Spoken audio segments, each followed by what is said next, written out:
Bonjour, Didier Anctil, gérant des pépinières d'Aile. Le désherbage peut être une corvée pour beaucoup de monde. Le seul moyen de le limiter, c'est à la conception de prévoir un maximum de choses. Notamment ici, vous avez un jeune massif qui a été un peu clairsemé pour justement garder le volume des plantes qui vont vieillir.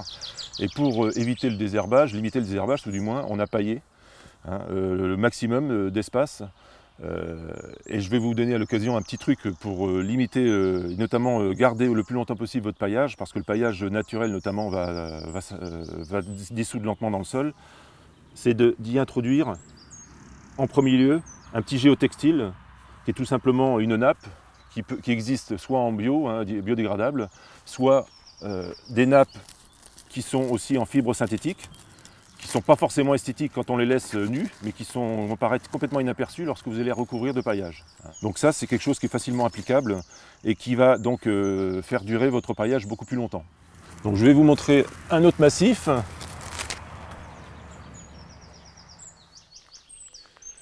Alors voilà le massif 2-3 ans après. Vous voyez que là, les plantes ont pris du volume, ce qui permet encore un peu plus de masquer la poussée des mauvaises herbes. Donc il faut penser aussi un petit peu à la disposition pour pouvoir accéder un peu derrière, ne serait-ce qu'avoir le besoin de retirer quelques mauvaises herbes qui seront faciles à arracher parce que vous aurez mis du paillage. Donc là, dans la conception, vous pouvez aussi penser dans le choix des plantes à prévoir un maximum de couvre-sol. Ce sont des plantes souvent rampantes, des bruyères, des cotonastères, certaines vivaces comme le géranium, qui vont vous permettre de couvrir aussi le maximum d'espace. Même avec des plantes qui vont être plus structurantes, et garantir ainsi, limiter la levée des mauvaises herbes. Donc voilà un autre massif qui est intéressant parce que là on peut voir l'importance de bien concevoir son massif et notamment les espaces enherbés autour, en gazonné. Parce que la tondeuse est quand même un moyen efficace de désherbage. Notamment, si vous ne faites pas assez d'arrondis, vous n'allez pas pouvoir passer au plus près de votre massif avec la tondeuse.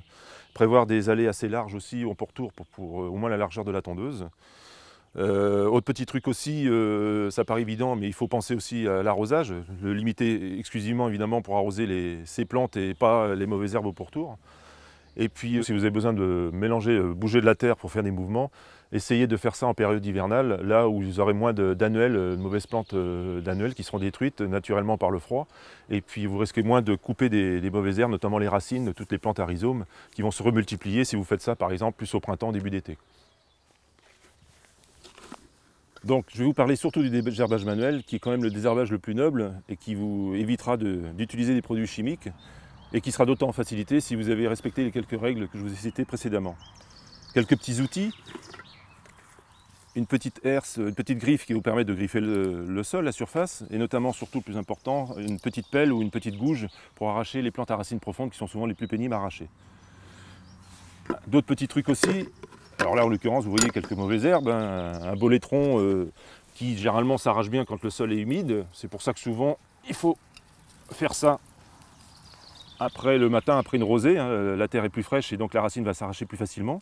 Secouer un petit peu pour évidemment pas récupérer trop de terre. Certaines plantes qu'il faut arracher à des bons moments, une bonne période, notamment la cardamine, qui elle va s'arracher facilement. C'est une plante qui a l'opportunité, si vous l'arrachez trop tard, notamment fin de printemps, elle va exploser dans vos mains et semer des graines partout. C'est pareil pour le pissenlit par exemple, arracher en préférence avant que la fleur soit transformée en graines qui vont s'envoler partout. Donc si vous respectez ces petites consignes-là, vous ne serez pas obligé de revenir régulièrement sur votre massif. Après, généralement, grâce au paillage, là vous aurez la facilité à sarcler votre massif avec la petite griffe qui vous permettra d'arracher le maximum d'herbe. Un petit pot vous permettra de poser le maximum d'herbe et d'éviter d'étaler sur votre sol.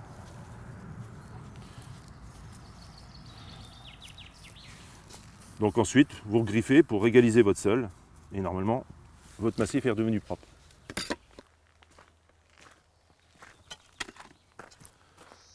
Alors là, un autre cas de désherbage typique, les allées, qui peut être l'endroit le plus fastidieux. On n'a pas la même facilité que sur un massif qui a été bien paillé avec une terre meuble pour arracher les mauvaises herbes. Dans ce cas-là, il est vrai que, notamment pour les grandes surfaces, le désherbage chimique est quand même encore des fois nécessaire. Alors c'est vrai que le désherbage chimique, Tout le monde veut le proscrire un maximum, on y travaille au maximum, mais il est important de savoir l'utiliser de façon raisonnée. Pour cela, il faut quand même respecter les règles évidentes de dosage qui sont expliquées chez votre producteur et sur l'emballage du produit. Savoir utiliser les bons produits au bon moment. Et puis surtout ne pas surdoser comme on aurait tendance à le faire, notamment sur des petites surfaces. C'est pour ça que je le conseille quand même sur des grandes allées. Il y a d'autres techniques quand même alternatives qui permettent sur des petites surfaces de remplacer le chimique. Donc vous avez le désherbage thermique, qui va être un désherbage avec du gaz qui va par choc thermique brûler la mauvaise herbe. Donc ça c'est très bien pour une petite herbe qui vient de pousser. Ça va peut-être nécessiter un peu plus de passage parce qu'on provoque un peu de germination aussi en réchauffant le sol, mais ça peut être pratique aussi, même si on consomme un peu de gaz, et c'est d'une certaine manière un peu polluant aussi. Vous avez le désherbage à vapeur d'eau, qui va lui aussi être efficace, qui va brûler la plante, mais qui va consommer un peu d'eau aussi, qui est peut-être plus difficile pour le particulier parce que c'est des mécanismes souvent un peu plus gros, un peu plus coûteux. Derniers outils de base, éternel, la binette. L'intérêt de celui-ci, c'est que vous allez donc cercler en même temps et en retournant l'outil, avec celui-ci présente des dents qui vont permettre de gratter comme un râteau. Donc, si vous n'avez pas ce double outil, vous pouvez utiliser un râteau et une binette bien sûr. Et donc ainsi évacuer l'herbe et éventuellement rétaler le gravier de votre allée. Voilà, bon, vous avez vu pas mal de choses sur le désherbage. Il y a sans doute encore des petits trucs à découvrir, mais l'essentiel est dit. Le désherbage est une question de bon sens, d'observation. Et de toute façon, il n'y a pas de mauvaises herbes, il n'y a que des herbes à la mauvaise place.